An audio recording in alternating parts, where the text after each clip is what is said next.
ಇನ್ನು ಮೇಕೆದಾಟು ಯೋಜನೆಗೆ ಸಂಬಂಧಪಟ್ಟಂತೆ ಆಗ್ತಾ ಇರುವಂತಹ ಬೆಳವಣಿಗೆಗಳ ಬಗ್ಗೆ ರೈತರು ಮಾತನಾಡಿದ್ದಾರೆ. ಏನು ಹೇಳಿದ್ದಾರೆ ನೋಡೋಣ. ಹಾಗೆ ಈ ಏನೊಂದು ಮೇಕೆದಾಟು ಅಣೆಕಟ್ಟು ಕುರಿತಾಗಿ ಏನೊಂದಿಷ್ಟು ಸುದ್ದಿಗಳು ಬರ್ತಾ ಇದೆ, ಇದು ಈಗ ತೀವ್ರ ನಮಗೆ ಒಂದು ಸ್ಪಷ್ಟ ಸೂಚನೆ ಬರ್ತಾ ಇದೆ, ನಮಗೆ ಸಿಗ್ತಾ ಇದೆ ಜನರಿಗೆ. ಏನು ಅಂತ ಹೇಳಿದರೆ, ಈ ವರ್ಷ ಅಂತೂ ಏನು ಕಳೆದ ಒಂದಿಷ್ಟು ವರ್ಷಗಳಿಂದ ಕರ್ನಾಟಕ ಮತ್ತು ತಮಿಳುನಾಡು ಮಧ್ಯದಲ್ಲಿ ಕಾವೇರಿ ವಿವಾದ ಇರಲಿಲ್ಲ. ಆದರೆ ಈ ಬಾರಿ ಇಲ್ಲಿನ ಕೊಡಗಿನಲ್ಲಿ ಮಳೆ ಕಡಿಮೆ ಆಗಿರೋದ್ರಿಂದ ಈ ನೀರಿನ ಏನು ಕೊರತೆ ಉಂಟಾಗ್ತಾ ಇದೆ ಭಾರಿ ದೊಡ್ಡ ಪ್ರಮಾಣದಲ್ಲಿ.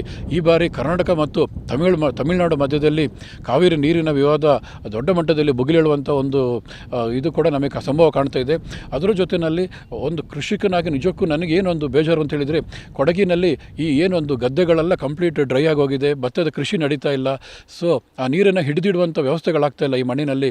ಈ ಕರ್ನಾಟಕ ಸರ್ಕಾರ ದಯವಿಟ್ಟು ಆದಷ್ಟು ಬೇಗ ಕೊಡಗಿನ ಈ ಗದ್ದೆಗಳ ಮತ್ತು ಈ ನೀರಿಗೆ ಸಂಬಂಧಪಟ್ಟಂಥ ಏನು ಚಟುವಟಿಕೆಗಳು ನಡೀತದೆ, ನೀರನ್ನು ಹಿಡಿದಿಟ್ಕೊಳ್ಳುವಂಥದ್ದು, ಅದಕ್ಕೆ ಒಂದು ಪ್ರತ್ಯೇಕ ಒಂದು ಕಾನೂನನ್ನು ರೂಪಿಸಿ ಇಲ್ಲೊಂದು ಪುನಶ್ಚೇತನ ಕೊಡಬೇಕಾಗಿದೆ ಕೊಡಗಿನ ಭತ್ತದ ಕೃಷಿಯ ಬಗ್ಗೆ ಅಂತೇಳಿ ಕೂಡ ಕರ್ನಾಟಕ ಸರ್ಕಾರವನ್ನು ಒತ್ತಾಯಿಸ್ತಾ ಇದ್ದೇನೆ.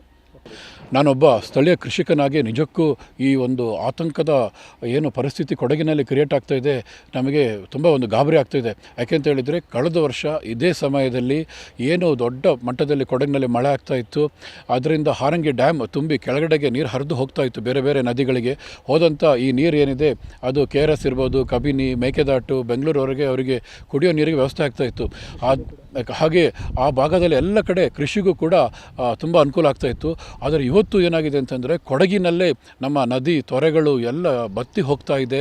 ಮಳೆ ಕಳೆದ ಇಷ್ಟು ಏನೊಂದು ಪ್ರಮಾಣ ಇದೆ ಅದು 100% ಕಳೆದ ವರ್ಷ 100 ಪ್ರಮಾಣದಷ್ಟು ಆಗಿದ್ದರೆ, ಈ ಸಮಯದಲ್ಲಿ ಈಗ ಅದರದ್ದು ಬರೀ 3-4% ಮಾತ್ರ ಆಗಿದೆ. ಅಂದರೆ 96-97% ಅಷ್ಟು ಪ್ರತಿಶತದಷ್ಟು ಮಳೆ ಪ್ರಮಾಣ ಕುಸಿತ ಕಾಣ್ತಾ ಇದೆ. ಕೊಡಗು ಏನಿದೆ ಇದೊಂಥರ ಕರ್ನಾಟಕದ್ದು ನೀರಿನ ತೊಟ್ಟಿ ಇದ್ದ ಹಾಗೆ. ಇಲ್ಲಿ ಏನು ಟ್ಯಾಂಕ್ ತುಂಬಿದರೆ ಅದು ಇಲ್ಲಿಂದ ಬೆಂಗಳೂರುವರೆಗೆ ಬೇರೆ ಬೇರೆ ಕಡೆ ಅಣೆಕಟ್ಟುಗಳಿಗೆ ನೀರು ತುಂಬಿಸ್ಕೊಂಡು ಕೃಷಿಗೆ ಮತ್ತು ಬೆಂಗಳೂರುವರೆಗೆ ಕುಡಿಯೋ ನೀರಿಗೆ ತಲುಪ್ತಾ ಇತ್ತು. ಆದರೆ ಇವತ್ತು ಓರ್ವ ಕೃಷಿಕನಾಗಿ ನಿಜಕ್ಕೂ ನನಗೆ ಗಾಬರಿ ಹುಟ್ಟಿದೆ. ನಾವೆಲ್ಲ ಒಂದು ಭಾರಿ ದೊಡ್ಡ ಒಂದು ಬರಗಾಲ ಬರುವಂತಹ ಆತಂಕವನ್ನು ನಾವು ಎದುರಿಸ್ತಾ ಇದ್ದೀವಿ. ಅದಕ್ಕೆ ನಾವು ಸಿದ್ಧ ಆಗಬೇಕಾಗ್ತಾ ಇದೆ. ಕಾವೇರಿ ನದಿ ಮೂಲದಲ್ಲಿಯೇ ಸೊರಗ್ತಾ ಇದೆ. ಯಾಕೆಂದರೆ ಈ ಬಾರಿ ಮಳೆನೇ ಬಂದಿಲ್ಲ, ಏನೋ ಅಲ್ಪ ಸ್ವಲ್ಪ ಪ್ರಮಾಣದ ಮಳೆ ಬಿದ್ದಿದೆ.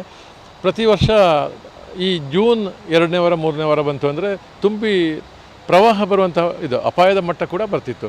ಹಾರಂಗಿ ಡ್ಯಾಮಲ್ಲಿ ತುಂಬಿ ನದಿಗೆ ಹೆಚ್ಚುವರಿ ನೀರನ್ನು ಬಿಡ್ತಿದ್ದರು. ಕಳೆದ ವರ್ಷ ಈ ಜೂನ್ ಪ್ರಥಮ ವಾರದಲ್ಲೇ ಬಿಟ್ಟಿದ್ದಾರೆ. ಆದರೆ ಈ ಬಾರಿ ಕುಶಾಲನಗರ ಭಾಗದಲ್ಲಿ, ನನ್ನ ಜಿಲ್ಲಾ ಮಟ್ಟ ಅಲ್ಲ, ಇಲ್ಲಿ ಕುಶಾಲನಗರ ಭಾಗದಲ್ಲಿ ಮಳೆ ಪ್ರಮಾಣ 40%. ಕಳೆದ ವರ್ಷ ಸುಮಾರು 450 ಮಿಲಿಮೀಟರ್ ಪ್ರಮಾಣದ ಮಳೆ ಬಿದ್ದಿದ್ದ ದಾಖಲೆ ಕಾಣ್ತದೆ. ಈ ಸಾರಿ ಕೇವಲ 200 ಮಿಲಿಮೀಟರ್, ಅಂದರೆ ತುಂಬ ಕಡಿಮೆ ಇದೆ. ಇದರಿಂದ ಏನಾಗ್ತಾಯಿದೆ, ಒಂದು ನದಿಯಲ್ಲಿ ನೀರು ಹರಿತಾ ಇಲ್ಲ. ಇದರಿಂದ ಮುಂದಿನ ದಿನಗಳಲ್ಲಿ ಅಣೆಕಟ್ಟು ತುಂಬಲ್ಲ. ನಮ್ಮ KRS ಅಣೆಕಟ್ಟಿಗೂ ಸುಮಾರು ನೀರಿನ ಕೊರತೆ ಎದುರಾಗ್ತದೆ. ಅದು ಮುಂದಿನ ದಿನಗಳಲ್ಲಿ 2 ರಾಜ್ಯಗಳ ನೀರಿನ ಒಂದು ಕ್ಲಾಶ್ ಆಗೋ ಸಾಧ್ಯತೆ ಇದೆ. ಇನ್ನೊಂದು ಕಡೆ ಕೃಷಿಕರಿಗೆ ಕೂಡ ಇದರಿಂದ ಭಾರಿ ಸಮಸ್ಯೆ ಆಗಿದೆ. ಕೃಷಿಕರು ಈಗಾಗಲೇ ಎಲ್ಲ ತಮ್ಮ ಭೂಮಿನ ಹದ ಮಾಡಿ ಬೀಜ ಬಿತ್ತನೆ ಎಲ್ಲ ಮಾಡಬೇಕಿತ್ತು, ಅವರಿಗೂ ಕೂಡ ಸಮಸ್ಯೆ ಆಗಿದೆ ನೀರಿನ ಕೊರತೆ. ಅವರು ಕೆಲವು ಕಡೆ ನಾವು ಸ್ಪ್ರಿಂಕ್ಲರ್, ಬೋರ್ವೆಲ್ಲಿಂದ ನೀರು, ಕೊಳವೆ ಬಾವಿಯಿಂದ ನೀರು ತೆಗೆದು ಸ್ಪ್ರಿಂಕ್ಲ್ ಮಾಡುವಂಥ ವ್ಯವಸ್ಥೆ ಕಾಣ್ತಾ ಇದ್ದೀವಿ. ಇದು ಒಂದು ರೀತಿ ಬರಗಾಲದ ಸೂಚನೆ ಅಂತ ನಮಗೆ 2024ರಲ್ಲಿ ಇದೇ ಪರಿಸ್ಥಿತಿ ಕ್ರಿಯೇಟ್ ಆಗಿತ್ತು. ಇಡೀ ಎಲ್ಲಿಯೂ ನದಿ ಪೂರ್ಣ ಬರಡಾಗಿತ್ತು, ನೀರೇ ಹರಿದಿಲ್ಲ.